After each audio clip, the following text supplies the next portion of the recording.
Hello，大家成日都問幾時會再喺愛回家嗰度見到我，依家賣個關子先。我最近返去愛回家嘅劇組啦，拍完成日戲，依家就準備卸妝沖涼啦。除咗日常嘅全面護膚，其實我都幾注重頭皮嘅護理㗎。最近呢，我就用緊呢一款 Fila Hair 嘅深深洗啊。我之前用嘅一啲洗頭水咧，感覺上真係唔係好大，但係用咗呢一款之後咧，我嘅頭髮真係明顯地係甩少咗㗎。咁佢做出嚟嘅營養分子咧係比較細小啦，同出面嘅一啲普通洗頭水咧係真係有分別㗎。咁你睇到咧，其實我嘅髮質咧係比較細膩㗎，通常洗完頭髮咧都會比較容易變淡。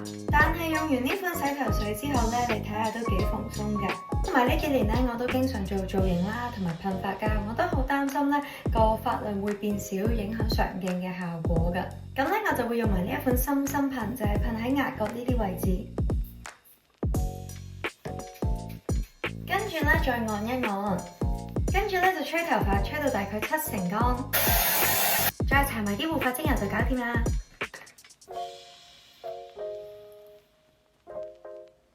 聽日唔使開工，咁我今晚睇劇咧就可以睇耐啲啦。最近咧我喺度睇緊影后呢一套劇啊，裏面嘅演員咧真係個個都演得太好啦，希望咧有一日我都可以演到嗰個 level 啦。